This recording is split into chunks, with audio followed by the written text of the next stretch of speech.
আজকে আমরা যে চ্যাপ্টারটা পড়বো এই চ্যাপ্টারটার নাম হচ্ছে হেলথ অ্যান্ড ডিজিজ। এই চ্যাপ্টারটা অ্যাকচুয়ালি যখনই আমাদের দেহের মধ্যে কোনো প্যাথোজেন্স এসে ঢোকে, কোনো ব্যাকটেরিয়া বা ভাইরাস যখন আমার দেহেতে এসে ঢুকছে এবং সেটা কোনো রোগ সৃষ্টি করছে, কিভাবে আমার দেহের ইমিউন সিস্টেম সেটাকে ডিস্ট্রয় করছে সেই সম্পর্কে এই চ্যাপ্টারটা। আমরা জানি যে আমাদের দেহেতে যখন কোনো প্যাথোজেন এসে ঢোকে তখন আমাদের দেহের ডাব্লিউবিসি তারা অ্যাকচুয়ালি প্যাথোজেনকে ডিস্ট্রয় করে। সেই ডাব্লিউবিসি বা শ্বেত রক্তকণিকা কিভাবে এই প্যাথোজেনকে ডিস্ট্রয় করছে এটা নিয়ে আমরা এই চ্যাপ্টারটাতে পড়ব। এবার যখনই এই ইমিউন সিস্টেম নিয়ে পড়া হয় তখন সেটাকে অ্যাকচুয়ালি বলা হয় ইমিউনোলজি। এবং ইমিউন সিস্টেম সম্পর্কে আমরা যে যখন পড়ি যে যখনই প্যাথোজেন ঢুকছে কিভাবে ডাব্লিউবিসি অ্যাক্টিভেটেড হচ্ছে এবং কিভাবে তারা ডিস্ট্রয় করছে, এই পদ্ধতিগুলোর মধ্যে যে সমস্ত সেল এবং যে সমস্ত অর্গ্যানস, বিভিন্ন যে অঙ্গ যারা এর মধ্যে ইনভলভ রয়েছে তাদেরকে একসাথে বলা হয় সেটা হচ্ছে ইমিউন সিস্টেম। যদিও এখানে বলা খুব গুরুত্বপূর্ণ যে অ্যাকচুয়ালি আমাদের বডির মধ্যে সার্কুলেটরি সিস্টেম বা সংবহনতন্ত্রের মধ্যে প্রধান সার্কুলেটরি সিস্টেম হচ্ছে ব্লাড, কিন্তু যখনই প্যাথোজেন ডিস্ট্রাকশনের ব্যাপার আসে কখনো ব্লাডের মধ্যে কিন্তু প্যাথোজেনকে ডিস্ট্রয় করা হয় না। কারণ ডাব্লিউবিসি যদি কোনো প্যাথোজেনকে নষ্ট করার জন্য যে সমস্ত টক্সিন সিক্রেট করছে সেগুলো যদি ব্লাড সার্কুলেটরি সিস্টেমে সিক্রেট করে তাহলে ব্লাডের থ্রু দিয়ে ওটা গোটা বডিতে ছড়িয়ে যাবে এবং প্যাথোজেনের সাথে সাথে আমাদের বডির নর্মাল সেলও কিন্তু নষ্ট হবে। তো সেই জন্য দেখা যায় যে ব্লাডেরই একটা প্যারালাল, রক্তেরই একটা সমান্তরাল গঠন আছে যেটাকে বলা হয় লিম্ফ বা লসিকা, যেটাকে আমরা বলে থাকি বাংলায়। তো ব্লাড সার্কুলেটরি সিস্টেমের পাশাপাশি লিম্ফ সার্কুলেটরি সিস্টেমও আমাদের গোটা বডির মধ্যে নেটওয়ার্কের মতো ছড়িয়ে আছে এবং সেখানে দেখা যায় যে লিম্ফ ডাক্ট মানে লিম্ফ নালিকা, লসিকার বাহু যেটাকে বলা হয়, এবং বিভিন্ন জায়গায় এই যে ছোট ছোট ডটের মতো যেগুলো দেখাচ্ছে সেইগুলোকে বলা হয় লিম্ফ নোড। এই লিম্ফ নোড যেগুলো সেই লসিকার যে নোড যেগুলো বা লসিকা পর্ব সেইগুলোর মধ্যেতে অ্যাকচুয়ালি প্রচুর পরিমাণে ডাব্লিউবিসি, মেনলি লিম্ফোসাইট যে শ্বেত রক্তকণিকা বি লিম্ফোসাইট এবং টি লিম্ফোসাইট যে ডাব্লিউবিসিগুলো রয়েছে তারা মেনলি এই লিম্ফেই থাকে এবং এদের কাজ হচ্ছে যে প্যাথোজেন ডিস্ট্রয় করার জন্য এরা কিন্তু মেনলি কাজ করছে। এবার যেহেতু অ্যাকচুয়ালি দেখো লিম্ফোসাইট ডাব্লিউবিসি যেগুলো রয়েছে সেইগুলো এখানে আছে এবং এগুলোকে ডিস্ট্রয় করার কাজ করছে, সেই জন্যই এটাকে বলা হয় লিম্ফ সার্কুলেশন। এখানেতেই প্যাথোজেনগুলোকে ডিস্ট্রয় করা হয়। আর আমাদের দেহের মধ্যে বিভিন্ন জায়গায় বেশ কিছু লিম্ফ নোড একসাথে যোগ হয়ে অনেক জায়গাতেই লিম্ফ গ্ল্যান্ড তৈরি করে, যেমন আমাদের টনসিল বা এই যে স্প্লিন প্লিহা যেটাকে আমরা বলি, যেটা আমাদের লার্জেস্ট লিম্ফ গ্ল্যান্ড। তো সেইগুলোর মধ্যেতেও কিন্তু প্রচুর পরিমাণে প্যাথোজেনকে ডিস্ট্রয় করা হয় এবং এই লিম্ফ সার্কুলেশন মেনলি প্যাথোজেন ডিস্ট্রাকশনের জন্য কাজ করে। সেই জন্য বলা হয় লিম্ফোরেটিকিউলার সিস্টেম, কারণ লিম্ফ আমাদের গোটা দেহেতে নেটওয়ার্কের মতো ছড়িয়ে আছে এবং তারা কিন্তু প্যাথোজেনকে ডিস্ট্রয় করছে। এবার যখনই আমরা লিম্ফ সিস্টেম সম্পর্কে পড়তে আসি বা ইমিউন সিস্টেম সম্পর্কে পড়তে আসি তখন প্রথমেই আমাদের দুটো টার্ম একটুখানি জানতে হয়। একটাকে বলা হয় প্রাইমারি লিম্ফয়েড অর্গ্যান আর একটা হচ্ছে secondary lymphoid organ. Primary lymphoid organ মানে হচ্ছে অ্যাকচুয়ালি যে ডাব্লিউবিসিগুলো মানে লিম্ফোসাইট যে শ্বেত রক্তকণিকা যারা মেনলি প্যাথোজেনকে ডিস্ট্রয় করে, তারা যেখানেতে তৈরি হয় বা যেখানেতে অ্যাক্টিভেটেড হয়, সক্রিয় হয়, সেই অর্গ্যানগুলোকে বলা হয় প্রাইমারি লিম্ফয়েড অর্গ্যান। যেমন বোন ম্যারোতেই লিম্ফোসাইট তৈরি হয় এবং সেখানেই অ্যাক্টিভেটেড হয়। তো সেই জন্য বোন ম্যারো হচ্ছে প্রাইমারি লিম্ফয়েড অর্গ্যান। আর যেখানেতে অ্যাকচুয়ালি এই লিম্ফোসাইট যে ডাব্লিউবিসি যেগুলো রয়েছে যেখানেতে তারা স্টোর থাকে এবং প্যাথোজেন এলে সেখানে তারা ডিস্ট্রয় করে, তো সেই অংশটা যেটা একটু আগে আমরা পড়লাম, দেখো যে লিম্ফ গ্ল্যান্ড বা লিম্ফ নোড যেগুলো রয়েছে সেইগুলোকে অ্যাকচুয়ালি বলছে সেকেন্ডারি লিম্ফয়েড অর্গ্যান। তার মানে প্রাইমারি লিম্ফয়েড অর্গ্যান হচ্ছে যেখানেতে মেনলি দেখো যে ডাব্লিউবিসিগুলো তৈরি হচ্ছে বা যেখানে অ্যাক্টিভেটেড হচ্ছে, সক্রিয় হচ্ছে, সেই পোর্শনগুলোকে বলছে বা সেই অর্গ্যানগুলোকে বলছে প্রাইমারি লিম্ফয়েড অর্গ্যান। যেহেতু ওখানে তৈরি হয় সেই জন্য বলা হয় জেনারেটিভ বা সেন্ট্রাল লিম্ফয়েড অর্গ্যানও অনেক সময় ওই প্রাইমারি লিম্ফয়েড অর্গ্যান যেগুলো সেগুলোকে বলা হয়ে থাকে। আর অন্যদিকে যেখানেতে ওরা স্টোর থাকছে এবং যেখানেতে প্যাথোজেনকে ডিস্ট্রয় করছে সেই অংশগুলোকে বলছে সেকেন্ডারি লিম্ফয়েড অর্গ্যান। সেটা সম্পর্কে একটু পরে আমরা পড়ছি। এবার আমাদের যে হাড়গুলো থাকে সেই হাড়ের মধ্যে দু রকম বোন ম্যারো থাকে, একটা হচ্ছে রেড বোন ম্যারো যেটা হাড়ের সাইডের দিকে যেখানে স্পঞ্জি বোন থাকে সেইখানেতে রেড বোন ম্যারো থাকে, সেইখানেতেই অ্যাকচুয়ালি কিন্তু আরবিসি বা ডাব্লিউবিসি বা প্লেটলেট এগুলো সমস্ত ব্লাড সেলসগুলো তৈরি হয়। আর মাঝে একটা জায়গায় ইয়েলো বোন ম্যারো থাকে যেটা অ্যাকচুয়ালি হচ্ছে হলুদ রঙের হয়, এটা কিন্তু ফ্যাট স্টোর করে। তো এখানে কিন্তু ব্লাড সেলস যেগুলো সেগুলো ইয়েলো বোন ম্যারো থেকে তৈরি হয় না, ব্লাড সেলস তৈরি হয় যেটা সেটা হচ্ছে রেড বোন ম্যারো। তার মানে প্রাইমারি লিম্ফয়েড অর্গান হচ্ছে প্র্যাকটিক্যালি বলতে গেলে রেড বোন ম্যারো, যেটা স্পঞ্জি বোনসের মধ্যে আছে সেটাই কিন্তু প্রাইমারি লিম্ফয়েড অর্গান। এবার যেটা বলা হয় যে ধরো বোন ম্যারো যেটা রয়েছে সেই বোন ম্যারোর মধ্যেই অ্যাকচুয়ালি লিম্ফোসাইট সেল তৈরি হয়। এবার দু রকম টাইপের লিম্ফোসাইট হয়, একটাকে বলা হয় বি লিম্ফোসাইট বা বি সেল, আর একটাকে বলা হয় টি লিম্ফোসাইট। বি লিম্ফোসাইট তারা বোন ম্যারোতেই তৈরি হয়, বোন ম্যারোতেই ম্যাচিওর হয়, সেই জন্যই ওদেরকে বলা হয় বি লিম্ফোসাইট। কিন্তু টি লিম্ফোসাইট যেগুলো হয় সেগুলো বোন ম্যারোতে তৈরি হলেও ম্যাচিওর হয় থাইমাস বলে আমাদের একটা গ্ল্যান্ড আছে যেটা বুকের কাছেতে থাকে, যেখানেতে ঠিক ট্রাকিয়াটা দুটো ভাগে ভাগ হয়ে ব্রঙ্কাস তৈরি করছে তার চারপাশেতে, সেই গ্ল্যান্ডটাকে বলা হয় থাইমাস গ্ল্যান্ড। এবার যেহেতু এই লিম্ফোসাইটগুলো অ্যাকচুয়ালি থাইমাস গ্ল্যান্ডে ম্যাচিওর হয় সেই জন্য এদেরকে বলে যেটা সেটা হচ্ছে টি লিম্ফোসাইট। এবার বি লিম্ফোসাইটই হোক আর টি লিম্ফোসাইটই হোক সবাই কিন্তু এরপর গিয়ে স্টোর হয় যেটা সেটা হচ্ছে লিম্ফ নোডেতে, এবং সেখানেই তারা ওয়েট করে প্যাথোজেনের জন্য, এবং প্যাথোজেন এলে সেগুলোকে ডিস্ট্রয় করে। সুতরাং দেখো এখানেতে এই যে বোন ম্যারো বা থাইমাস এগুলো সবই হচ্ছে প্রাইমারি লিম্ফয়েড অর্গান, আর লিম্ফ নোড সেইটা হচ্ছে কিন্তু সেকেন্ডারি লিম্ফয়েড অর্গান। এবার এখানে একটা জিনিস বলার আছে যে বি লিম্ফোসাইট বা বি সেল আর টি সেল এটা অ্যাকচুয়ালি সবার প্রথম পাখির দেহেতে এটা নিয়ে কাজ হয়েছিল, এবং পাখির দেহেতেও দেখা গেছিল যে ওদের রেড বোন ম্যারোতেই অ্যাকচুয়ালি বি লিম্ফোসাইট তৈরি হচ্ছে। তৈরি হওয়ার পর ওটা ম্যাচিওর হয় দেহের একদম ডাইজেস্টিভ সিস্টেমের শেষ পার্টে একটা ছোট্ট গ্ল্যান্ড আছে যেটার নাম হচ্ছে বার্সা অফ ফ্যাব্রিসিয়াস, বা অনেক সময় বলা হয় বার্সা অফ ক্লোয়াকালিস। তো এই গ্ল্যান্ডটাতে অ্যাকচুয়ালি বি সেলগুলো ম্যাচিওর হয়। তাহলে যেহেতু দেখো এই গ্ল্যান্ডটাতে ম্যাচিওর হয় তাই জন্যই একে বলা হতো বি লিম্ফোসাইট। এবার মানুষের ক্ষেত্রে অ্যাকচুয়ালি বার্সা অফ ফ্যাব্রিসিয়াস যেটা সেই স্ট্রাকচার নেই, কিন্তু যেহেতু বোন ম্যারোতেই তৈরি হচ্ছে এবং বোন ম্যারোতেই ম্যাচিওর হয় সেক্ষেত্রেও দেখো বোন ম্যারোরও ফার্স্ট অ্যালফাবেট হচ্ছে বি, সেই জন্য এগুলোকে বি সেলই এখনো অবধি বলা হয়। আর অন্যদিকে টি লিম্ফোসাইট যেটা সেটা তৈরি হয় বোন ম্যারোতে কিন্তু ম্যাচিওর হয় থাইমাস গ্ল্যান্ডে। এটা পাখির ক্ষেত্রেও থাইমাস গ্ল্যান্ডে হয়, আমাদের ক্ষেত্রেও হয়। তো সেই জন্য ওটার নাম যেটা দেওয়া হয় সেটা হচ্ছে টি সেল বা টি লিম্ফোসাইট। তাহলে দুটো টাইপের যে লিম্ফোসাইট রয়েছে, একটা হচ্ছে বি লিম্ফোসাইট আর একটা হচ্ছে টি লিম্ফোসাইট। এইটা গোটাটাই নামটা কিন্তু কোথায় এটা ম্যাচিওর হচ্ছে তার উপর ডিপেন্ড করি বি লিম্ফোসাইট বা টি লিম্ফোসাইট বলা হয়। অন্যদিকে দেখো সেকেন্ডারি লিম্ফয়েড অর্গান বা যেগুলোকে অনেক সময় বলা হয় পেরিফেরাল লিম্ফয়েড অর্গান, একটু আগেই বললাম যে এগুলো হচ্ছে বিভিন্ন লিম্ফ নোড এবং লিম্ফ গ্ল্যান্ড যেগুলো আমাদের দেহেতে আছে, যেখানেতে B lymphocyte T lymphocyte store হয়, এবং যখন দেহের ভেতর কোনো প্যাথোজেন এসে ঢোকে তখন যেখানেতে প্যাথোজেনগুলোকে মেনলি ডিস্ট্রয় করা হয় সেই অর্গ্যানগুলোকে বা সেই পার্টগুলোকে বলা হয় যেটা সেটা হচ্ছে সেকেন্ডারি লিম্ফয়েড অর্গান। এবার আমাদের দেহেতে দেখা যায় যে বিভিন্ন জায়গায় খাবার অ্যাকচুয়ালি যখন আমরা ধরো খাচ্ছি সেই খাবারের মধ্যে দিয়ে প্রচুর প্যাথোজেন ঢুকতে পারে। তো সেই জন্য দেখা যায় যে গাট অ্যাসোসিয়েটেড কিছু সেখানে লিম্ফয়েড অর্গান বা লিম্ফয়েড টিস্যু সেখানে থাকে।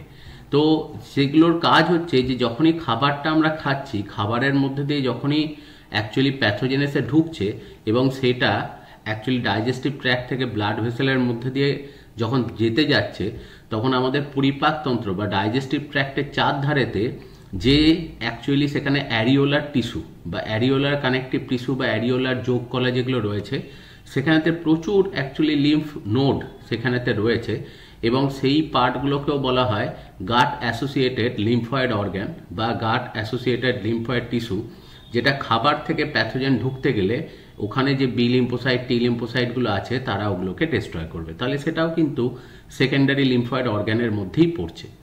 এটা ছাড়াও দেখা যায় যে রেসপিরেটরি ট্র্যাক্ট যখন আমরা শ্বাস গ্রহণ করছি বা খাদ্য গ্রহণ করছি এর চারপাশে শ্বাসনালীর চারপাশে রেসপিরেটরি ট্র্যাক্টের চারপাশে বা বাক্কাল ক্যাভিটি মুখবিবরের চারপাশে সেখানে প্রচুর পরিমাণে অ্যাকচুয়ালি মিউকাস সিক্রেটিং সেলস থাকে এবং এখানে একটা মিউকোসা বলে একটা লেয়ার থাকে সেলের, যেটা এপিথেলিয়াল টিস্যু থেকে তৈরি হয়, আবরণী কলা থেকে তৈরি হয়। তো তার মধ্যেও প্রচুর পরিমাণে সেখানে লিম্ফ নোড থাকে, যেখানেতে প্রচুর পরিমাণে বি লিম্ফোসাইট, টি লিম্ফোসাইট থাকে, এবং যখন আমরা শ্বাস গ্রহণ করছি, ইনহেল করছি, তখন যে প্যাথোজেনগুলো ঢুকছে সেগুলো বডির ভেতর অ্যাকচুয়ালি ঢুকে যাতে না যায় সেটাকে প্রিভেন্ট করছে। অন্যদিকে কিউটেনিয়াস অ্যাসোসিয়েটেড লিম্ফয়েড অর্গান, সেটা স্কিনের নিচেতে থাকে এবং স্কিনের মাধ্যমে বা স্কিন পেনিট্রেট করে যাতে কোনো প্যাথোজেন বডিতে ইনফেক্ট না করে সেইটা কাজ করে। আর অন্যদিকে ব্রঙ্কিয়াল অ্যাসোসিয়েটেড লিম্ফয়েড অর্গান যেগুলো রয়েছে, সেই সেকেন্ডারি লিম্ফয়েড অর্গান বা সেকেন্ডারি লিম্ফয়েড টিস্যুর মেনলি ফাংশন হচ্ছে যে যখন আমরা বাতাস ইনহেল করছি, সেই ইনহেল বাতাসের সাথে যে প্যাথোজেনগুলো এসে ঢুকছে সেইগুলোকে ওখানেই যাতে নষ্ট করে দেওয়া সম্ভব হয়, ওগুলো যাতে কোনোভাবেই আমাদের বডির ভেতরে না ঢোকে। তো এইভাবেই দেখো বিভিন্ন অর্গ্যানগুলো অ্যাকচুয়ালি আমাদের দেহের মধ্যেতে ছড়িয়ে আছে এবং ওরা প্যাথোজেনকে ঢোকা থেকে আটকাচ্ছে। এবার আমরা চলে আসছি যে ইমিউন সিস্টেম, যেটা আমরা বলছি যে অনাক্রম্য ক্ষমতা বা অনাক্রম্য তন্ত্র, সেখানকার মধ্যে কোন কোন কোষ অ্যাকচুয়ালি অ্যাসোসিয়েটেড রয়েছে এবং সেগুলো কোথায় আছে এবং কিভাবে ডিস্ট্রয় করছে। তো যখনই দেখো আমরা ইমিউন সিস্টেমের সেল সম্পর্কে বলতে যাব, সেখানে অবভিয়াসলি ডাব্লিউবিসি যেগুলো রয়েছে, ডাব্লিউবিসির দেখবে দুটো টাইপ হয়, একটাকে বলা হয় গ্র্যানিউলোসাইট, একটাকে বলা হয় আগ্র্যানুলোসাইট। মানে একজনাকার সাইটোপ্লাজমে কিছু গ্র্যানিউলস বা দানার মতো স্ট্রাকচার দেখা যায়, যেমন দেখো এখানে দেখাচ্ছে, আর কিছু জনাকার কোনো রকম সাইটোপ্লাজমের গ্র্যানিউলস দেখা যায় না, তাদেরকে বলা হয় আগ্র্যানুলোসাইট বা দানাবিহীন শ্বেত রক্তকণিকা। অ্যাগ্র্যানুলোসাইট দু রকমের আছে, একটা হচ্ছে মোনোসাইট, একটা হচ্ছে লিম্ফোসাইট। আর গ্র্যানিউলোসাইট তিন রকমের হয়, একটা হচ্ছে ইওসিনোফিল, বেসোফিল, নিউট্রোফিল। আমরা জানি মোনোসাইট অ্যাকচুয়ালি ম্যাক্রোফাজ তৈরি করে এবং ফ্যাগোসাইটোসিস পদ্ধতিতে প্যাথোজেনকে খেয়ে ফেলে। লিম্ফোসাইট এরাই হচ্ছে দেখবে দুটো টাইপ হয়, একটা বি লিম্ফোসাইট, একটা টি লিম্ফোসাইট, এবং এরাই মেনলি অ্যান্টিবডি প্রোডাকশন করে এবং প্যাথোজেনকে ডিস্ট্রয় করতে হেল্প করে। ইওসিনোফিল এটা হিস্টামিন সিক্রেট করে, যেটা অ্যালার্জিক রিয়াকশন ঘটায়। বেসোফিল এটা হেপারিন সিক্রেট করে, যেটা অ্যান্টিকোয়াগুলেট হিসেবে আমাদের দেহেতে কাজ করে, যার জন্য রক্তবাহের মধ্যে কোথাও ব্লাডকে ক্লট করতে দেয় না। আর নিউট্রোফিল যেটা রয়েছে সেটা হচ্ছে একটা মাইক্রোফাজ, যেটা দেখা যায় যে দেহে প্রবিষ্ট যে প্যাথোজেন্সগুলো রয়েছে প্রায় দেখা যায় যে 20টার মতো ব্যাকটেরিয়া বা ভাইরাসকে এরা খেয়ে ফেলতে পারে, সেই জন্য এদেরকে বলা হয় মাইক্রোফাজ। আর মোনোসাইটকে বলা হয় ম্যাক্রোফাজ, কারণ এদের ব্যাকটেরিয়া বা ভাইরাস ধ্বংস করার ক্ষমতা অনেক বেশি, প্রায় 100টার মতো। তো সেই জন্য মোনোসাইটকে অ্যাকচুয়ালি বলে সেটা হচ্ছে ম্যাক্রোফাজ সেল। এবার অ্যাকচুয়ালি এই মোনোসাইট এবং নিউট্রোফিল এরা যেমন ব্লাড সার্কুলেশন নিয়ে থাকছে, অনেক ক্ষেত্রে দেখা যায় যে মোনোসাইট তারা হয়তো ব্লাড সার্কুলেশন থেকে বেরিয়ে অন্য কোনো অর্গ্যানের মধ্যেতে, অ্যাকচুয়ালি কোনো অর্গ্যানের যে এপিথেলিয়াল টিস্যু, যে কোনো অঙ্গের যে আবরণী কলা, সেখানকার মধ্যে অনেক সময় থাকে এবং সেখানকার যে ব্লাড ভেসেলগুলো যাচ্ছে সেই ব্লাড ভেসেলগুলো থেকে প্যাথোজেনকে ডিস্ট্রয় করার জন্য কাজ করে। তো যখন ব্লাড ভেসেলের ভেতরেই মোনোসাইট বা নিউট্রোফিল আছে, সেগুলোকে বলা হয় সেটা হচ্ছে অ্যামিবয়েড ম্যাক্রোফাজ, কারণ তারা অ্যামিবার মতো শেপ চেঞ্জ করে তারা কিন্তু অনেক সময় ব্লাড ভেসেল থেকে বেরিয়ে আসে। আর যারা কোনো নির্দিষ্ট অর্গ্যানেতে এসে তারা স্টেবল কন্ডিশনে থাকে এবং প্যাথোজেনকে ডিস্ট্রয় করে এবং তারা সেখান থেকে অন্য জায়গায় শিফট করে না, তাদেরকে বলা হয় নন অ্যামিবয়েড ম্যাক্রোফাজ। যেমন লিভারের মধ্যে কুফার সেল থাকে বা লাংসের গায়েতে অ্যালভিওলার ম্যাক্রোফাজ থাকে, যারা ব্লাডের মধ্যে দিয়ে যে প্যাথোজেন আসছে সেগুলোকে ডিস্ট্রয় করতে সবসময় কাজ করে। এটা ছাড়াও দেখা যায় যে আমাদের দেহের মধ্যে একটা টাইপের ডাব্লিউবিসি থাকে, যেটার নাম হচ্ছে ন্যাচারাল কিলার সেল বা এনকে সেল বা অনেক সময় নাল সেলও বলা হয়। এর একটা স্পেশালিটি হচ্ছে যে নর্মালি ডাব্লিউবিসি তারা কোনো একটা সেলের বাইরের স্ট্রাকচার দেখে যদি বোঝা যায় যে সেলটা কোনো রকমভাবে ইনফেক্টেড, তাহলে সেই সেলটাকে কিন্তু ডিস্ট্রয় করে। বা অচেনা কোনো সেল যদি অ্যাকচুয়ালি বডির মধ্যে পায়, তখন সেগুলো, যেমন কোনো ব্যাকটেরিয়া বা ভাইরাস ঢুকলে সেটা আমার বডির কাছে অচেনা একটা সেল, তো সেগুলোকে ডিস্ট্রয় করে। কিন্তু ন্যাচারাল কিলার সেল হচ্ছে স্পেশালাইজড একটা টাইপের সেল, যে আমাদের দেহের কোনো কোষ যদি মিউটেটেড হয়ে গিয়ে অল্টার হয়ে যায়, যেমন অনেক সময় ক্যান্সার সেল দেখা যায় আমাদের দেহেরই কোষ, যেটা মিউটেটেড হয়ে গিয়ে এমন একটা অ্যাবনর্মাল সেল তৈরি করেছে যেটা দেহেরই ক্ষতি করছে। তো এই ধরনের সেলগুলোকে অ্যাকচুয়ালি ন্যাচারাল কিলার সেল ডিটেক্ট করতে পারে এবং সেগুলোকে ডিস্ট্রয় করে দেয়। এটা কিন্তু সব ডাব্লিউবিসি পারে না যে কোনো একটা আমাদের বডির সেলই অল্টার হয়ে গিয়ে সেটা ক্ষতি করছে, সেটা ডিটেক্ট করার ক্ষমতা সব ডাব্লিউবিসির থাকে না। তো এনকে সেল একটা টাইপের ডাব্লিউবিসি যেটা কিন্তু ওই কাজটা করে। ঠিক সেরকমই দেখা যায় যে আমাদের বডির ভেতরে যখন কোনো প্যাথোজেন এসে ঢুকতে যায় তখন ঠিক স্কিনের নিচেতেই যে অ্যারিওলার যোগ কলা যেগুলো থাকে বা অ্যারিওলার কানেকটিভ টিস্যু যেগুলো থাকে সেখানেতে কিছু মাস্ট সেল বলে কিছু সেল থাকে, যে কোষগুলো অ্যাকচুয়ালি হিস্টামিন সিক্রেট করে। এবং হিস্টামিন অ্যাকচুয়ালি কি করে যে আমাদের ইমিউন সিস্টেম বা এই যে মোনোসাইট, নিউট্রোফিল মানে ম্যাক্রোফাজ, মাইক্রোফাজ যারা প্যাথোজেনকে ডিস্ট্রয় করে তাদেরকে অ্যাক্টিভেট করে। তো সেই জিনিসটাকেই বলা হয় অ্যালার্জিক রিয়াকশান, এবং অ্যালার্জিক রিয়াকশান ঘটাতে হেল্প করে যেটা সেটা হচ্ছে মাস্ট সেল। যে যখনই বডির মধ্যে কোথাও প্যাথোজেন ঢোকে তখন মাস্ট সেল হিস্টামিন সিক্রেট করে এবং আমাদের ইমিউন সিস্টেমকে অ্যাক্টিভেট করছে। ঠিক সেরকমই অ্যারিওলার কানেকটিভ টিস্যু, স্কিন বা অন্যান্য অর্গানের তলায় যেগুলো রয়েছে, যখনই সেখান দিয়ে কোনো প্যাথোজেন ঢুকতে যায়, যেমন অ্যাকচুয়ালি দেখো সেখানেতে মাস্ট সেল হিস্টামিন সিক্রেট করে ডাব্লিউবিসিকে অ্যাক্টিভ করে, সেরকমই যখনই ব্লাড ভেসেল থেকে অ্যাক্টিভেটেড ডাব্লিউবিসিগুলো বেরিয়ে আসে এবং অ্যাক্টিভেটেড ডাব্লিউবিসি ব্লাড ভেসেল থেকে বেরিয়ে আসার ঘটনাটাকে বলা হয় ডায়াপিডেসিস। এটা একটা আলাদা শর্ট কোশ্চেনে আসে। এবার যখনই তারা প্যাথোজেনকে ডিস্ট্রয় করার জন্য ডাব্লিউবিসিগুলো বেরোলো, এদেরকে তো চিনতে হবে যে কোনটা অ্যাকচুয়ালি প্যাথোজেন। তো সেইটাকে ডিটেক্ট করানোর জন্য কিছু সেল আছে যেগুলো অ্যারিওলার কানেকটিভ টিস্যু বা অ্যারিওলার যোগ কলার মধ্যেই থাকে, যেগুলোকে বলা হয় ডেনড্রাইটিক সেল। এবং এটা এক ধরনের অ্যান্টিজেন প্রেজেন্টিং সেল। এর অ্যাকচুয়ালি বা শর্টে বলে এপিসি। এর অ্যাকচুয়ালি ফাংশন হচ্ছে যখনই বডির মধ্যে কোনো প্যাথোজেন ঢুকছে, বডির মধ্যে যে প্যাথোজেনটা ঢুকলো সেই প্যাথোজেনটার সেল মেমব্রেনের মধ্যেকার বিশেষ কিছু স্ট্রাকচার, সেটা কার্বোহাইড্রেট হতে পারে, প্রোটিন হতে পারে, ফ্যাট হতে পারে, যেগুলো দেখবে অ্যাকচুয়ালি অ্যান্টিজেনিক ডিটারমিনেন্ট, মানে যাকে দেখে অ্যান্টিজেনটাকে বোঝা যাবে যে এইটাই হচ্ছে, এইটা যার যার সেল মেমব্রেনে আছে সেটাই আমাদের দেহের বাইরে থেকে আসা কোষ। সেই পার্টটাকে ভেঙে অ্যাকচুয়ালি এরা কিন্তু রিপ্রেজেন্ট করে। এবং বাকি যে ডাব্লিউবিসিগুলো রয়েছে যখনই তারা বডির ভেতরেতে ওই প্যাথোজেন যেখান দিয়ে ঢুকেছে সেই জায়গায় এসে পৌঁছায়, এই ডেনড্রাইটিক সেলের গায়েতে যে অ্যান্টিজেনগুলোকে ও শো করছে সেইগুলোকে দেখেই বুঝতে পারে যে প্যাথোজেনগুলো কোনগুলো, এবং সেই অ্যান্টিজেনটাকে খুঁজে খুঁজেই ওরা কিন্তু স্পেসিফিক্যালি সেল যেগুলো সেগুলোকে ডিস্ট্রয় করে। তো সেই জন্যই এদেরকে বলা হয় যেটা ডেনড্রাইটিক সেলকে, সেটা হচ্ছে অ্যান্টিজেন প্রেজেন্টিং সেল বা শর্টে ওটাকে যেটা বলছে সেটা হচ্ছে এপিসি। এবার বিভিন্ন জায়গায় এরকম অ্যান্টিজেন প্রেজেন্টিং সেল বা ডেনড্রাইটিক সেল থাকে, যেমন স্কিন এবং মিউকাস, মানে আমাদের অ্যাকচুয়ালি রেসপিরেটরি ট্র্যাক্ট, শ্বাসনালী বা বাক্কাল ক্যাভিটি, মুখবিবর যেটাকে আমরা বলছি, তার চারপাশেতে যে সেলগুলো থাকে ডেনড্রাইটিক সেল, তাকে বলা হয় ল্যাঙ্গারহ্যান্স সেল। এরা অ্যান্টিজেন প্রেজেন্টিং সেল। অন্যদিকে লিভার, হার্ট, লাংসের মধ্যেও দেখা যায় কিছু dendritic cell, antigen presenting cell আছে, তাদেরকে বলা হয় ইন্টারস্টিসিয়াল ডেনড্রাইটিক সেল। আবার দেখা যায় যে থাইমাস যে গ্রন্থি বা থাইমাস যে গ্ল্যান্ড, তার সেন্টার পোর্শনকে বলা হয় থাইমাস মেডুলা। তো সেখানেতেও দেখা যায় কিছু ডেনড্রাইটিক সেল থাকে যেগুলো অ্যাকচুয়ালি অ্যান্টিজেন প্রেজেন্টিং সেল হিসেবে কাজ করে, সেগুলোকে বলা হয় ইন্টারডিজিটেটিং ডেনড্রাইটিক সেল। তো এরকম বিভিন্ন টাইপের ডেনড্রাইটিক সেল আমাদের দেহের বিভিন্ন জায়গাতে কিন্তু রয়েছে। এবার দেখো চলে আসছি যেটা, সেটা হচ্ছে অ্যান্টিজেন সম্পর্কে ধারণা। অ্যান্টিজেন বলতে বোঝানো হয় যে কোন একটা প্যাথোজেন যেটা আমাদের বডির বাইরে থেকে এসে ঢুকেছে এবং যেটার কারণে আমাদের দেহের ইমিউন সিস্টেম অ্যাক্টিভেট হয়েছে এবং সেটাকে ডিস্ট্রয় করাটা দরকার, কারণ সেটাই কিন্তু আমাদের দেহের ক্ষতি করবে। তো সেই জন্য অ্যান্টিজেন অ্যাকচুয়ালি কথাটার মিনিং যেটা, সেটা হচ্ছে অ্যান্টিবডি জেনারেটর। অর্থাৎ যে জিনিসটা এসে আমাদের দেহেতে অ্যান্টিবডিকে জেনারেট করতে হেল্প করছে বা অ্যাকচুয়ালি আমাদের বডির ইমিউন সিস্টেমকে স্টিমুলেট করছে, তো সেইগুলো কি বলা হয় অ্যান্টিজেন।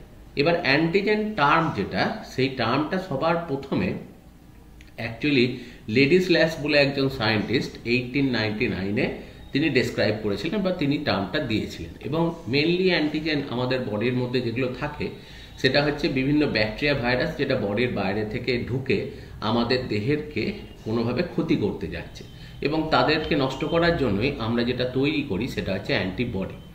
এবার অ্যান্টিজেন সবসময় যে ব্যাকটেরিয়া, ভাইরাসের মতো সেল হতে হবে এমন কোনো ব্যাপার নয়, সেটা কিন্তু কোনো কেমিক্যালও হতে পারে। কারণ অনেক সময় দেখা যায় যে বিভিন্ন মানুষের পোলেন গ্রেন, পরাগরেণু থেকে অ্যালার্জি থাকে। যেমন দেখবে অনেকের ক্ষেত্রেই অ্যাকচুয়ালি হয় যে ছাতিম ফুলের যে পরাগরেণু সেখান থেকে অনেকের অ্যালার্জি হয়, অনেকের ক্ষেত্রে দেখবে ডিম থেকে অ্যালার্জি থাকে।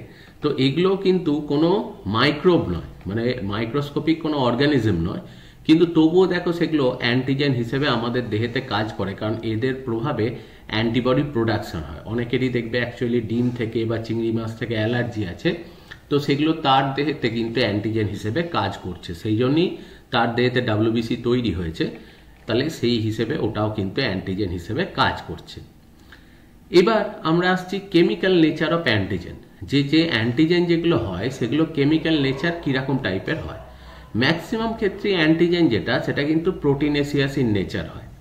এবার সেটা কোনো নিউক্লিয় প্রোটিন হতে পারে, মানে সেটা ডিএনএ আরএনএর সাথে কোনো প্রোটিন অ্যাসোসিয়েটেড হয়ে তৈরি করতে পারে, গ্লাইকোপ্রোটিন হতে পারে, মানে প্রোটিনের সাথে কার্বোহাইড্রেট কম্বিনেশন করে তৈরি করতে পারে, বা লাইপোপ্রোটিন হতে পারে, মানে ফ্যাটের সাথে প্রোটিন কম্বিনেশন করেও তৈরি হতে পারে, অথবা কোনো পলিস্যাকারাইড হতে পারে, যে কোনো বহু শর্করা, সেটাও কিন্তু অ্যাকচুয়ালি অ্যান্টিজেন হিসেবে আমাদের দেহেতে কাজ করতে পারে।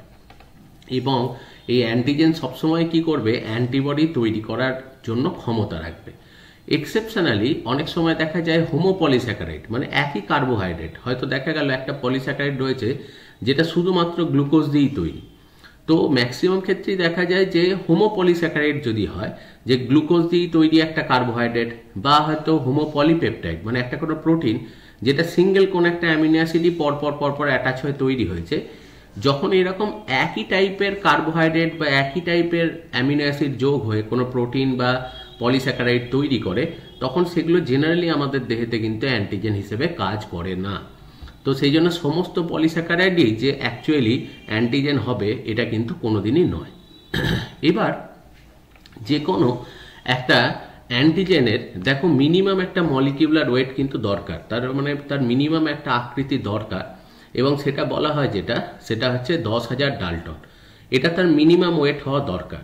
যদি এর থেকে ছোট আকৃতির কোনো অ্যাকচুয়ালি প্রোটিন বা কোনো পলিস্যাকারাইড আমাদের দেহেতে ঢোকে তখন, এবং তার যদি মলিকুলার ওয়েট 8,000 ডাল্টনের কম হয়, তখন সেটা কিন্তু আমাদের বডির কোনো ইমিউন রেসপন্স তৈরি করতে সক্ষম হয় না। তখন সেই ছোট আকৃতির অ্যান্টিবডিগুলোকে বলা হয় যেটা সেটা হচ্ছে হ্যাপটেন। এবার অনেক সময় তার এগেনস্টে অ্যাকচুয়ালি অ্যান্টিবডি তৈরি করানোর জন্য অনেক সময় ভ্যাকসিনেশন করা হয়। তো তখন যেটা করা হয় সেটা হচ্ছে ওই হ্যাপটেনগুলোকে দেহেতে চেনানোর জন্য অনেক সময় কিছু কেরিয়ার মলিকিউলকে ব্যবহার করা হয়, এবং কেরিয়ার মলিকিউলের গায়েতে ওই হ্যাপটেনগুলোকে আটকে দিয়ে সেইটাকে একটা অ্যান্টিজেন হিসেবে আমাদের দেহেতে ঢোকানো হয়। এবং কেরিয়ার মলিকিউল ব্যবহার করলে ন্যাচারালি মলিকিউলার ওয়েট যেহেতু বেড়ে যায়, সেই জন্য অ্যান্টিবডি প্রোডাকশনের যে ব্যাপারটা সেটাও কিন্তু তখন সম্ভব হয়। তো হ্যাপটেন হচ্ছে অ্যাকচুয়ালি একটা অ্যান্টিজেন, যে অ্যান্টিজেনটার মলিকিউলার ওয়েট হচ্ছে 10,000 ডাল্টনের থেকে কম, এবং 10,000 ডাল্টনের নিচে যদি মলিকিউলার ওয়েট হয় তাহলে কিন্তু সেই অ্যান্টিজেনগুলো আমাদের দেহেতে কোনো রকম ইমিউন রেসপন্স তৈরি করবে না, কিন্তু তারা যদি ক্ষতিকারক হয় তাহলে আমাদের দেহেতে রোগ সৃষ্টি করে দিতে পারে।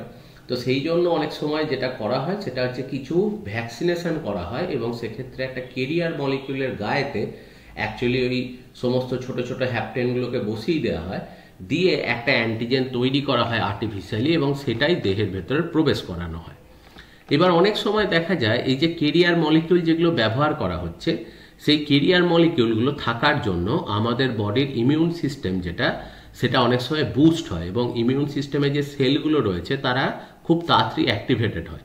তো সেই জন্যই দেখা যায় যে মাঝে মাঝে কি করা হয় যে কোনো কেমিক্যাল অ্যাকচুয়ালি, শুধু কেমিক্যালটাও অনেক সময় দেহের মধ্যে দেয়া যেতে পারে, অথবা দেখা যেতে পারে যে কেমিক্যালের সাথে অ্যাকচুয়ালি কিছু হ্যাপটেনকে যোগ করে দেহের ভেতর ঢোকানো হচ্ছে, এবং তাতে দেখা যাচ্ছে আমাদের ইমিউন সিস্টেম বুস্ট হচ্ছে এবং আমাদের ইমিউন সিস্টেম আরও বেশি সক্রিয় হচ্ছে। তো এই ধরনের কেমিক্যালগুলো, এই যে কেরিয়ার মলিকিউলের কথা যেটা একটু আগে বললাম, সেই ধরনের জিনিসগুলো কি বলা হয় যেটা সেটা হচ্ছে অ্যাডজুভেন্ট, যেটা আমাদের ইমিউন সিস্টেমকে বুস্ট করে। তো এরকম দেখা যায় অনেক সময় প্যারাফিন অয়েল, এগুলো আর্টিফিশিয়ালি ইউজ করা হয় অনেক ক্ষেত্রে ইমিউন সিস্টেমকে বুস্ট করার জন্য। বা দেখো অ্যাকচুয়ালি এখানেতে আর একটা যেটা বলছে সেটা হচ্ছে ফ্রিউন্স অ্যাডজুভেন্ট, এটাও একটা আর্টিফিশিয়ালি ক্রিয়েটেড একটা অ্যাডজুভেন্ট যেটা ইউজ করা হয় যে ইমিউন সিস্টেমকে অনেক সময় বুস্ট করার জন্য। তো অ্যাডজুভেন্ট হচ্ছে একটা কেমিক্যাল, যে কেমিক্যালটা অনেক ক্ষেত্রে ইউজ করা হচ্ছে যে আমাদের ইমিউন সিস্টেমকে বুস্ট করার জন্য। এবার যে কোনো অ্যান্টিজেনের কতগুলো প্রপার্টি থাকা খুব দরকার। প্রথম জিনিস সেটা হচ্ছে ইমিউনোজেনিসিটি, অর্থাৎ অ্যাকচুয়ালি যে কোনো একটা অ্যান্টিজেনকে ইমিউন সিস্টেমকে অ্যাক্টিভ করার ক্ষমতা রাখতে হবে। কারণ ইমিউন সিস্টেম অ্যাক্টিভ না হলে সেই অ্যান্টিজেনের এগেনস্টে কখনোই কিন্তু অ্যান্টিবডি তৈরি হচ্ছে না। আর অ্যান্টিজেন কথাটাই এসছে যে অ্যান্টিবডি প্রোডাকশন করবে একটা কেমিক্যাল, তো সেই জন্যই ইমিউনোজেনিসিটি এর প্রথম একটা প্রপার্টি। সেকেন্ড হচ্ছে অ্যালার্জি, মানে অ্যালার্জেনিসিটি, মানে এই অ্যালার্জি বা অ্যালার্জিক রিয়াকশান সেটাও ঘটাতে সে কিন্তু সক্ষম হবে। অন্যদিকে অ্যান্টিজেনিসিটি, এটা অ্যান্টিজেন হিসেবে কাজ করতে হবে। এটার মলিকিউলার ওয়েট খুব কম হলে সেটা অ্যান্টিজেন হিসেবেই কাজ করবে না, তাহলে সেটা হবে না। আর একটা যেটা রয়েছে সেটা হচ্ছে টলেরোজেনিসিটি, অর্থাৎ এর অ্যান্টিবডিকে টলারেট করার যে ক্ষমতা সেটাও কিন্তু এর ক্ষেত্রে থাকতে হবে। অর্থাৎ ইমিউন সিস্টেমকে অ্যাক্টিভ করলো কিন্তু ইমিউন সিস্টেম কাজ করার সাথে সাথেই সম্পূর্ণ ধ্বংস হয়ে গেল, তাহলে কিন্তু এর কার্যকারিতা বা এ কিন্তু খুব ভালো অ্যান্টিজেন হবে না। ভালো অ্যান্টিজেন হতে গেলে অ্যাকচুয়ালি অ্যান্টিবডির সাথে ইন্টারাকশনটা দীর্ঘস্থায়ী হতে হবে, তবে কিন্তু অ্যাকচুয়ালি আমাদের ইমিউন সিস্টেমকে আরও ভালোভাবে সক্রিয় করবে এবং ওই প্যাথোজেনটার এগেনস্টে বা ওই কেমিক্যালটার এগেনস্টে আমাদের বডির মধ্যে অ্যান্টিবডি এবং অন্যান্য জিনিসগুলো কিন্তু ঠিকমতো তৈরি হবে। তো এই প্রপার্টিসগুলো সবসময় কিন্তু অ্যান্টিজেনের মধ্যে থাকতে হবে। অন্যদিকে দেখো, অ্যান্টিজেনের সাথে সাথে ঠিক উল্টো দিকে আর একটা জিনিস হয়, সেটাকে বলা হয় অ্যান্টিবডি। অ্যান্টিবডি এটা একটা অ্যাকচুয়ালি গামা গ্লোবিউলিন প্রোটিন দিয়ে তৈরি ওয়াই আকৃতির গঠন। এই যে ছবিটা যেটা এখানে দেখাচ্ছে দেখো, ওয়াইয়ের মতো দেখতে যে গঠনটা, এটা কি বলা হয়? অ্যান্টিবডি।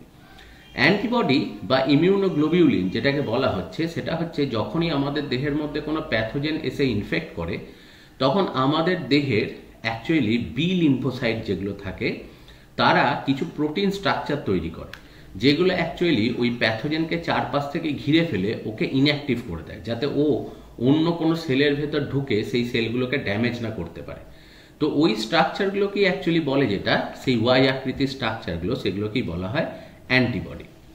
এবার অ্যান্টিবডির এটা মোটামুটি মলিকিউলার ওয়েট সাধারণত যেটা হয় সেটা হচ্ছে 150 থেকে 900 কিলো ডাল্টন, মোটামুটি এর একটা অ্যাপ্রক্সিমেট তার অ্যান্টিবডি স্ট্রাকচার বলা হচ্ছে। এবং ন্যাচারালি যেহেতু প্রোটিন স্ট্রাকচার, এর আকৃতি কিন্তু অনেকটা বড়, কারণ অ্যান্টিজেনের মিনিমাম তার স্ট্রাকচার হতে হবে বলেছিলাম যেটা, সেটা হচ্ছে 10,000 ডাল্টন, মানে 10 কিলো ডাল্টন। আর সেই জায়গায় অ্যান্টিবডির যে স্ট্রাকচার হয় সেটা দেখো 150 থেকে 900 কিলো ডাল্টন, তাহলে ন্যাচারালি অনেকটাই দেখো আকারে বড়। এবার এইরা অ্যাকচুয়ালি গ্লাইকোপ্রোটিন নেচারের হয়, তো এদের মধ্যেতে, এদের স্ট্রাকচারের মধ্যে কিছু পার্সেন্ট কার্বোহাইড্রেট থাকে, নিয়ারলি দেখা যায় 10%-এর মতো, এটা ভ্যারি করে বিভিন্ন টাইপের অ্যান্টিবডি। আর প্রোটিন কিন্তু এদের মেজর পার্ট 90% থাকে। এবার যে কোনো একটা অ্যান্টিবডি সবসময় ওয়াই আকৃতির দেখো গঠন হয়। এবার এই ওয়াই শেপ যেটা রয়েছে তার মধ্যে অ্যাকচুয়ালি টোটাল 4টে প্রোটিন চেন এখানে থাকে, সেই জন্য এটাকে বলা হয় 4টে পলিপেপটাইড চেন দিয়ে এটা তৈরি হয়। এর মধ্যে 2টো পলিপেপটাইড চেন আকারে ছোট, যেগুলো স্কাই কালারের দেখাচ্ছে, আর 2টো দেখো বড় গ্রিন কালারের যেটা। তো সেই জন্য যেগুলো ছোট সেগুলোকে বলা হয় লাইট চেন, আর যে 2টো বড় সেই দুটোকে বলা হয় হেভি চেন। দেখো প্রত্যেকটা চেনই পরস্পরের সাথে ডাইসালফাইড লিঙ্কেজ দিয়ে অ্যাকচুয়ালি অ্যাটাচ থাকে, একটার একটার সাথে ডাইসালফাইড লিঙ্কেজ দিয়ে এটা অ্যাটাচ। আর ওয়াইয়ের কাছে এই যে বেন্ডিং যেটা রয়েছে, এই রিজিয়ানটাকে অ্যাকচুয়ালি বলা হয় হিঞ্জ রিজিয়ান। হিঞ্জ রিজিয়ান এই জন্য বলা হয় কারণ এটা কবজার মতো, এই মাথাটা সামান্য কিন্তু বেন্ড হতে পারে এই নিচেটা রেসপেক্টে। এবার দেখো এই লাইট চেন যেটা রয়েছে, লাইট চেনের উপরের রিজিয়ানটাকে বলছে দেখো ভেরিয়েবল রিজিয়ান, নিচের রিজিয়ানটাকে বলছে কনস্ট্যান্ট রিজিয়ান। হেভি চেনের ক্ষেত্রেও তাই, দেখো মাথার দিকে রিজিয়ানটাকে বলছে ভেরিয়েবল রিজিয়ান, আর নিচের দিকে রিজিয়ানটাকে অ্যাকচুয়ালি বলছে কনস্ট্যান্ট রিজিয়ান। তার মানে লাইট চেন এবং হেভি চেন দুটোর মধ্যেতেই দেখো মাথার দিকে একটা ভেরিয়েবল রিজিয়ান আছে, যেটাকে বলা হচ্ছে অ্যান্টিজেন বাইন্ডিং সাইট, আর অন্যদিকে দেখো নিচের রিজিয়ানটা কিন্তু কনস্ট্যান্ট। মানে এখানে এই মাথার কাছে যেটা ভেরিয়েবল রিজিয়ান যে অংশটাকে বলা হচ্ছে, অ্যাকচুয়ালি তার বিশেষত্ব হচ্ছে অ্যান্টিবডি যে মলিকিউলগুলো হয়, আমাদের দেহেতে বিভিন্ন রকমের অ্যান্টিবডি তৈরি হয়, তো তার এই নিচের দিকের যে পোর্শনগুলো থাকে সেইগুলো কিন্তু সব অ্যান্টিবডিরই কমন। এবার এই মাথা যেগুলো হয় সেগুলো যেরকম অনুযায়ী প্রয়োজন হবে, যেরকম অনুযায়ী দেহের ভেতরেতে অ্যাকচুয়ালি অ্যান্টিজেন ঢুকবে বা প্যাথোজেন ঢুকবে, তার সাথে বাইন্ড করার জন্য এই মাথার স্ট্রাকচারগুলো কিন্তু তার সাপেক্ষে তৈরি হয় এবং তার রেসপেক্টে তৈরি হয় বলে এই মাথাগুলো কিন্তু আলাদা আলাদা রকমের হয়।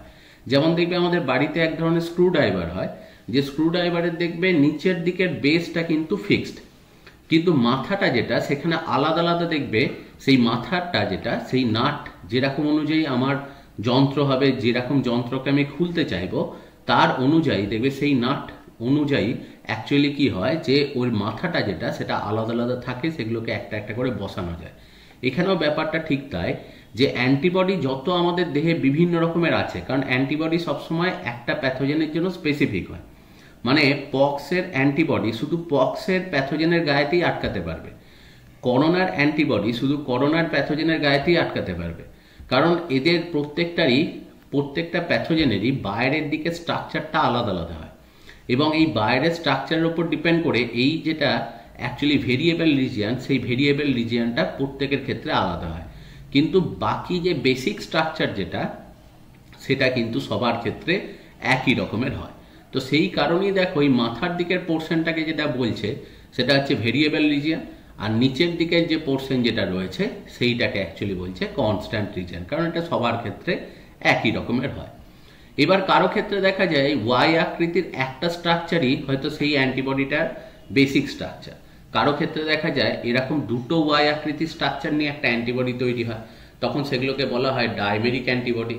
অনেক ক্ষেত্রে দেখা যায় 5টা এরকম ওয়াইয়ের মতো স্ট্রাকচার নিয়ে সেখানেতে হয়তো কোনো অ্যান্টিবডি তৈরি হলো, সেখানে হচ্ছে পেন্টামেরিক স্ট্রাকচার।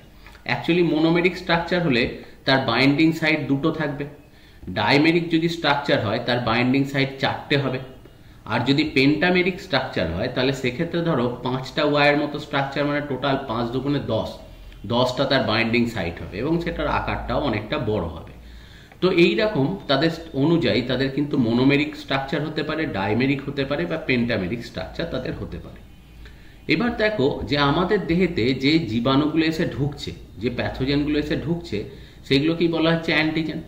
এবার অ্যান্টিজেনের বাইরেতে দেখা যায় যে কিছু ওই প্রোটিন, কার্বোহাইড্রেট, ফ্যাট স্ট্রাকচার থাকে যেগুলো দেখো বিভিন্ন রকমের হয় এবং এইগুলোই কিন্তু অ্যাকচুয়ালি বলে সেটা হচ্ছে অ্যান্টিজেনিক ডিটারমিনেন্ট। এবং ধরো করোনার ক্ষেত্রে এই বাইরের স্ট্রাকচারগুলো একরকম হবে, পক্সের ক্ষেত্রে একরকম হবে। তো সেই জন্য অ্যান্টিজেনের রেসপেক্টে অ্যান্টিবডিও যখন তৈরি হবে, অ্যান্টিবডিও কিন্তু আলাদা আলাদা রকমের হবে, কারণ দেখো এই অ্যান্টিবডিগুলোর নিচেকার বেসিক স্ট্রাকচার কিন্তু সবারই সমান, কিন্তু দেখো প্রত্যেকের প্যাথোজেনের যেরকম স্ট্রাকচার রয়েছে তার উপর ডিপেন্ড করে দেখো এখানকার ভেরিয়েবল রিজিয়ানগুলো কিন্তু সবার ক্ষেত্রে আলাদা।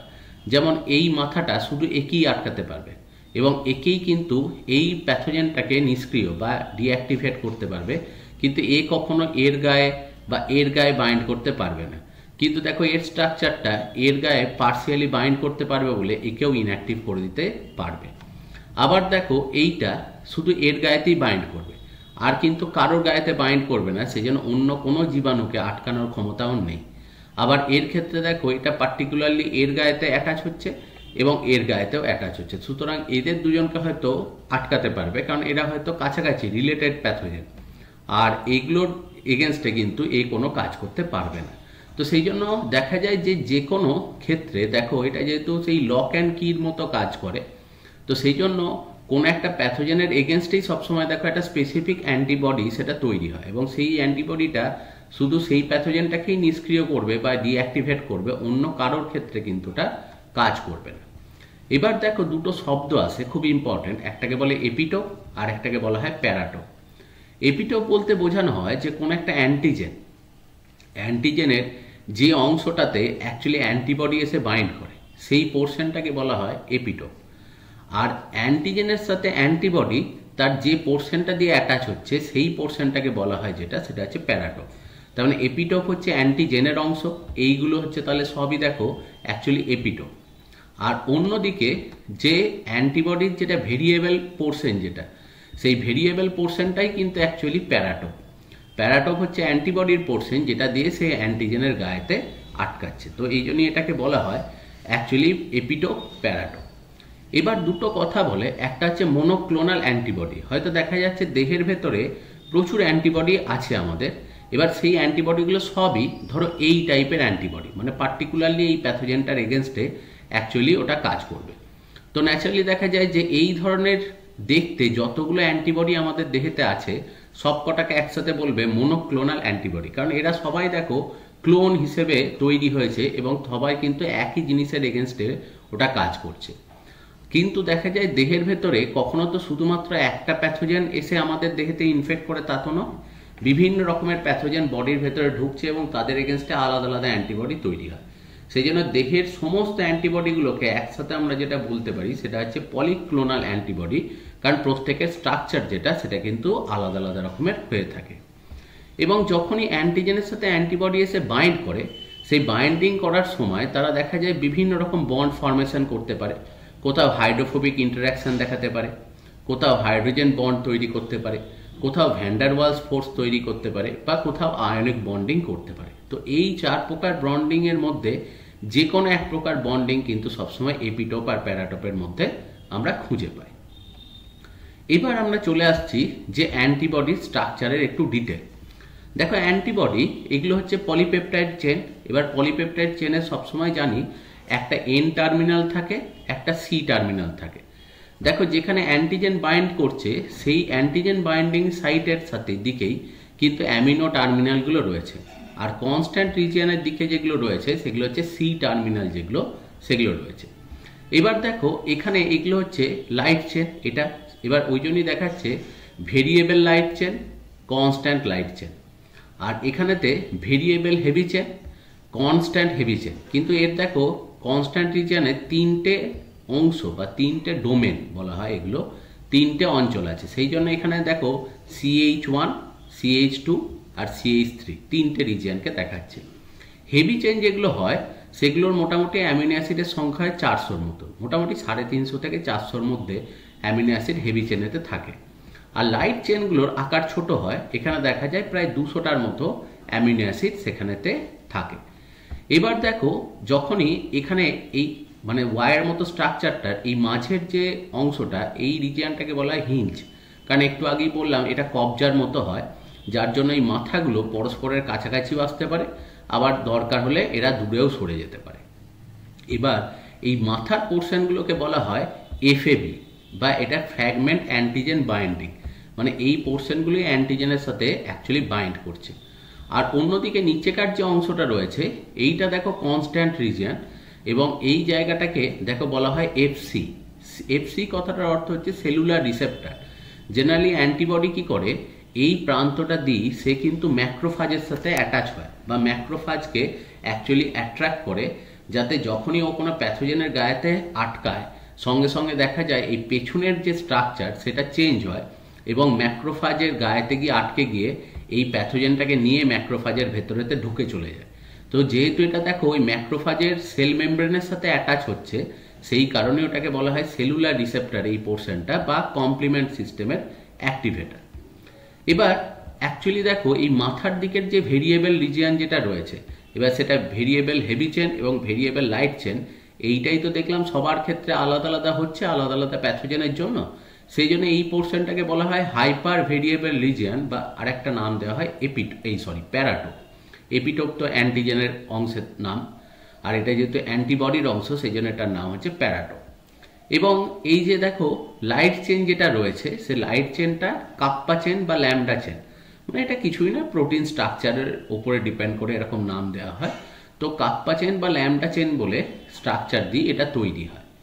আর অন্যদিকে এই নিচের যে FC রিজিয়ন এটার নাম হচ্ছে রিজিয়ন ক্রিস্টালাইজেবল, এবং এই FC রিজিয়ন যেটা রয়েছে এইটাই কিন্তু সেলুলার রিসেপ্টরের গায়েতে, সেলুলার রিসেপ্টর মানে ম্যাক্রোফাজের রিসেপ্টর বা ম্যাক্রোফাজের গায়েতে গিয়ে এটা আটকায় এবং প্যাথোজেনকে ডিস্ট্রয় করতে হেল্প করে। এবার দেখো এখানেতে এই যে প্রত্যেকটা যে ডোমেন যেগুলো রয়েছে সেগুলোতে একটা করে লুপের মতো পোর্শন রয়েছে। দেখো এই যে লুপের মতো যে পোর্শন রয়েছে লুপের মতো অংশ, এবং এখানে দেখো সব লুপগুলো ডাইসালফাইড লিঙ্কেজ দিয়ে কিন্তু তৈরি হয় চেনগুলো। আর অন্যদিকে প্রত্যেকটা চেন নিজেদের মধ্যে ডাইসালফাইড লিঙ্কেজ দিয়ে অ্যাটাচ থাকে। অ্যাকচুয়ালি সিস্টেইন বলে একটা নন এসেন্সিয়াল অ্যামিনো অ্যাসিড আছে যেগুলো এই প্রোটিন চেনের মাঝেতেই থাকে, এবং এই সিস্টেইন দিয়েই কিন্তু ডাইসালফাইড লিঙ্কেজ যেগুলো সেগুলো তৈরি হয়। এবং এই যে প্রত্যেকটা যে ডোমেন মানে প্রত্যেকটা যে লুপ, এই যে এখানে আমরা দেখছি যে অ্যাকচুয়ালি লাইট চেনের 2টো ডোমেন আছে আর হেভি চেনের 4টে করে ডোমেন আছে। এই প্রত্যেকটা ডোমেনের মাঝেই একটা করে কিন্তু লুপ স্ট্রাকচার আছে এবং সেই লুপটা তৈরি হয়েছে ডাইসালফাইড লিঙ্কেজের জন্য। এবার দেখা যায় যে প্রত্যেকটা ডোমেন যেটা রয়েছে সেই ডোমেন, যে কোনো একটা ডোমেন, ধরো এখানে এই ডোমেনটাকেই যদি আমি ধরি, তাহলে এই ডোমেনের এই লুপটার মধ্যে 60টার মতো অ্যামিনো অ্যাসিড আছে, আর এই দিকে 25টা অ্যামিনো অ্যাসিড আছে, আর এই ধারে 25টা অ্যামিনো অ্যাসিড থাকে। তাহলে মোটামুটি অ্যাপ্রক্সিমেটলি 110টা করে অ্যাকচুয়ালি অ্যামিনো অ্যাসিড নিয়ে এক একটা ডোমেন, যেটা এই যে এক একটা ডোমেন যেটা আমরা বলছি, সেই ডোমেনগুলো তৈরি হয়। তো লাইট চেনের মধ্যে দেখো 2টো ডোমেন আছে, আর হেভি চেনের মধ্যেতে 4টে করে ডোমেন আছে। তো সেই হিসেব করি দেখো মোটামুটি অ্যাকচুয়ালি এই স্ট্রাকচার যেটা, সেই স্ট্রাকচারটা অ্যান্টিবডির তৈরি হয়। তাহলে এটাই হচ্ছে অ্যান্টিবডির নর্মাল যে স্ট্রাকচার রয়েছে সেটা। এই অ্যান্টিবডির স্ট্রাকচারটা কিন্তু পরীক্ষায় প্রায় আসে, সুতরাং ছবি সহ এই স্ট্রাকচারটার ডেসক্রিপশনটা একটু ভালো করে পড়ে রাখতে হবে। এবার চলে আসছে যে আমাদের দেহেতে বিভিন্ন রকমের অ্যান্টিবডি অ্যাকচুয়ালি খুঁজে পায়। টোটাল 5 রকমের অ্যান্টিবডি আমাদের দেহেতে পাওয়া যায়। তো তার মধ্যে প্রথম সবথেকে কমন অ্যান্টিবডি, যেটা আমাদের দেহের 75 থেকে 80% অ্যান্টিবডি, সেটা হচ্ছে আইজিজি। এবার যেহেতু এই চেনগুলোকে গামা চেন বলে, সেই জন্যই এটা হচ্ছে আইজিজি বলে, এবং এর মলিকুলার ওয়েট হচ্ছে 150 কিলোডাল্টন মতো এটা হয়। এবং এর মধ্যে এই অ্যান্টিবডিগুলোর মধ্যে 3% কার্বোহাইড্রেট আছে, এবং এটা ম্যাটারনাল অ্যান্টিবডি এবং একমাত্র অ্যান্টিবডি যেটা প্লাসেন্টা ক্রস করতে পারে, এবং যে কোনো মানুষের দেহেতে সব থেকে বেশি এই অ্যান্টিবডিটাই সে তৈরি করে। এবং যখন সে ভ্রূণ অবস্থায় থাকে তখন তার অ্যান্টিবডি তৈরি করার ক্ষমতা থাকে না। মায়ের দেহেতে এই অ্যান্টিবডিটা তৈরি হয় এবং প্লাসেন্টার মাধ্যমে এটা শিশুর দেহেতে যায়, এবং শিশুর দেহের অ্যান্টিবডি কিন্তু পুরোটাই যেটা, সেটা আইজিজি, মায়ের থেকে পাওয়া এই অ্যান্টিবডিটা।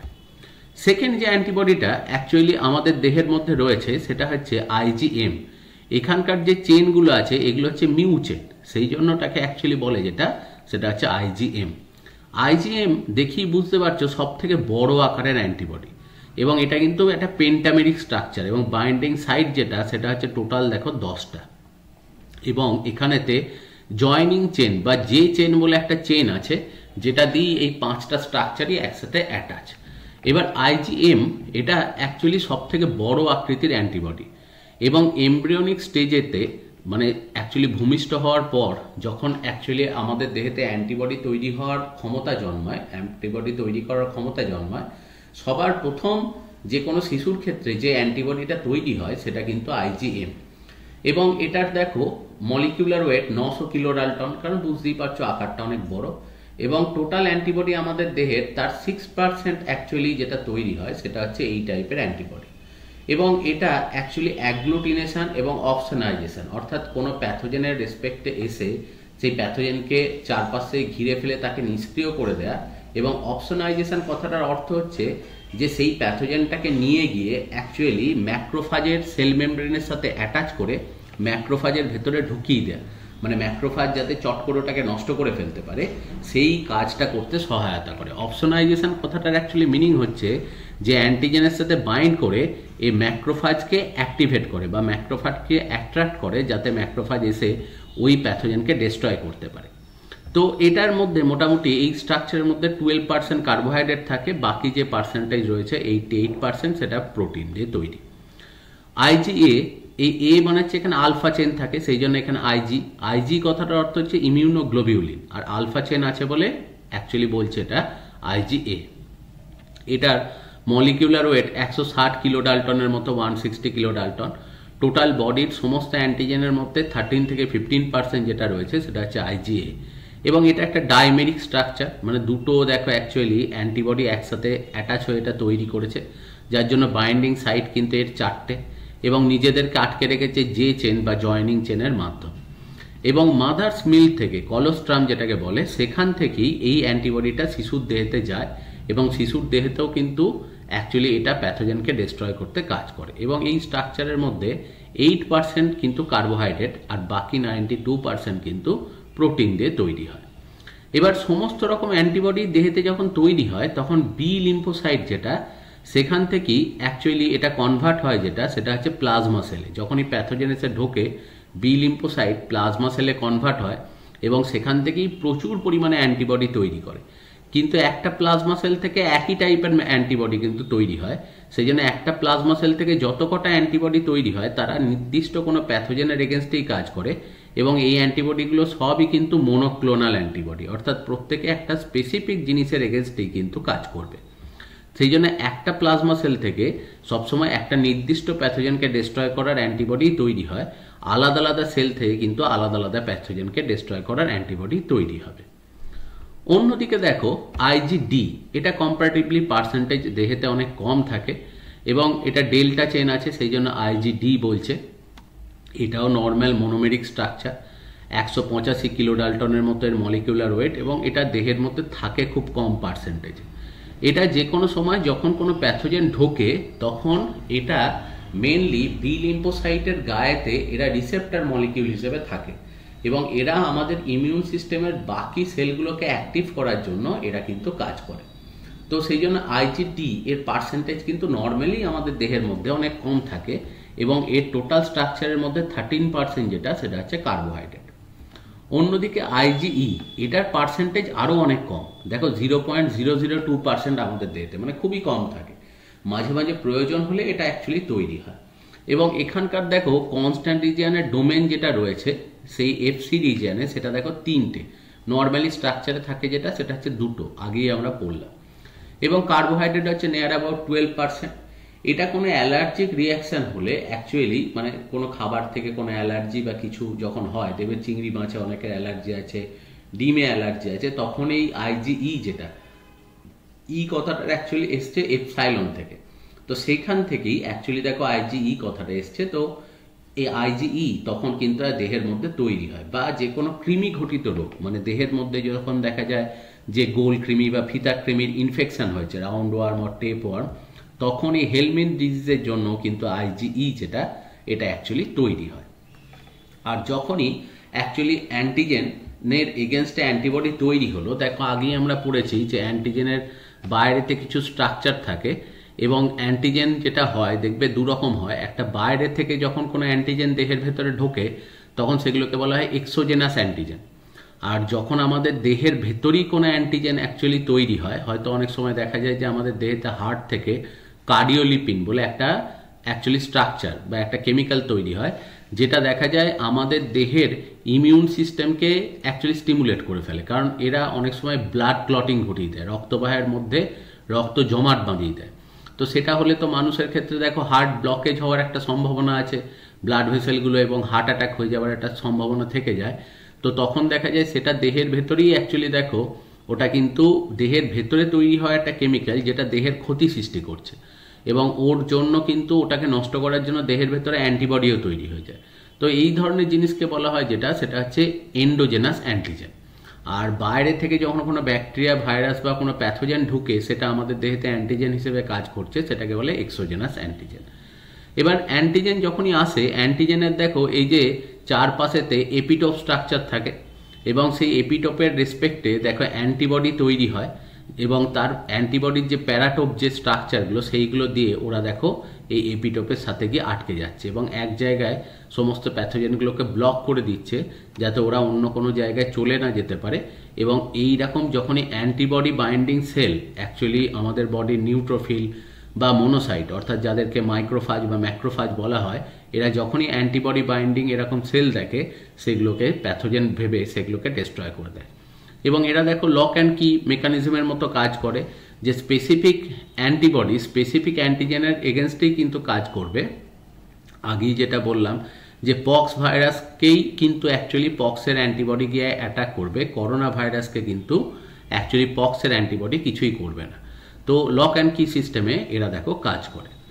আর অ্যান্টিবডির যদি আমরা জেনারেল ফাংশন দেখি, যে ওরা যেটা করে অ্যান্টিবডি যখনই কোনো প্যাথোজেনকে সে ডিটেক্ট করলো তাকে চারপাশ থেকে ঘিরে ফেলে তাকে নিষ্ক্রিয় করে দেয়, যে যাতে সে কোথাও ঢুকে না যেতে পারে অন্য কোনো সেলের কাছে। এবং উল্টো দিকে সে দেখো তার কনস্ট্যান্ট রিজিয়ন দিয়ে সে যে সেলগুলো ফ্যাগোসাইটোসিসে প্যাথোজেনকে ডিস্ট্রয় করে তাদেরকে অ্যাক্টিভেট করে বা তাদেরকে স্টিমুলেট করে, যাতে ম্যাক্রোফাজ বা মোনোসাইট তাড়াতাড়ি এসে অ্যাকচুয়ালি ওদেরকে এনগালফ করে নেয় বা ওদেরকে খেয়ে নেয়।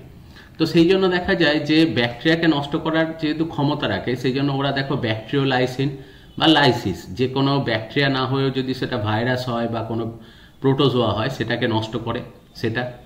সেকেন্ড হচ্ছে নিউট্রিলাইজেশন, যে বডির ভেতরে যে প্যাথোজেনগুলো ঢুকছে সেগুলোকে নিউট্রিলাইজ করে দিচ্ছে, সেগুলোকে ইনঅ্যাক্টিভ করে দিচ্ছে, বা অ্যাগ্লুটিনেশন, তাদেরকে এক জায়গায় জমাট বাঁধিয়ে দিচ্ছে, সেই কাজগুলো করে। বা অনেক সময় প্রেসিপিটেশন, যে তাদেরকে জমাট বাঁধিয়ে একটা সাইডে, বিশেষ করে লিম্ফ নোডের মধ্যে একটা সাইডেতে নিষ্ক্রিয় করে রেখে দিল, এবং যখন সেখানেতে আস্তে আস্তে ওই অ্যান্টিবডি বাইন্ডিং করে যেহেতু রয়ে গেছে, সেই জন্য অ্যান্টিবডি বাইন্ডিং সেলকে যখনই ম্যাক্রোফাজ বা নিউট্রোফিল দেখলো সেগুলোকে যাতে ধ্বংস করে দেয়। এবং অপসোনাইজেশন কথাটার অর্থ দেখবে বললাম, যে যখনই অ্যান্টিবডি কোনো প্যাথোজেনের গায়ে বাইন্ড করে, অ্যান্টিবডির উল্টো দিকের প্রান্তটা স্ট্রাকচার কিছু চেঞ্জ হয় এবং সেটা অ্যাকচুয়ালি ম্যাক্রোফাজ বা মাইক্রোফাজের গায়ে গিয়ে আটকে যায়, এবং সেই আটকানোর জন্য সেটা ম্যাক্রোফাজ বা মাইক্রোফাজ বুঝতে পারে যে এই অ্যান্টিবডিটার সাথে যে সেলটা অ্যাটাচ রয়েছে সেটা কোনো প্যাথোজেন, এবং সেটাকে সেই ফ্যাগোসাইটোসিস পদ্ধতিতে খেয়ে সেটাকে ডেস্ট্রয় করে দেয়। তো অ্যান্টিজেন যেমন দেখো তার কিছু স্পেসিফিক ফাংশন বা ক্যারেক্টার্স রয়েছে, ঠিক সেরকম অ্যান্টিবডিরও কিছু জেনারেল ফাংশন, সেগুলো কিন্তু সবসময় আমরা অবজার্ভ করি, এবং এগুলোই অ্যাকচুয়ালি অ্যান্টিবডির ফাংশন। এবং অ্যান্টিবডি প্রপার ফাংশনিংয়ের থ্রু দিয়ে বডির ভেতরে যে প্যাথোজেন্সগুলো ঢুকছে সেগুলোকে এইভাবেই দেখো ধ্বংস করে দেয়।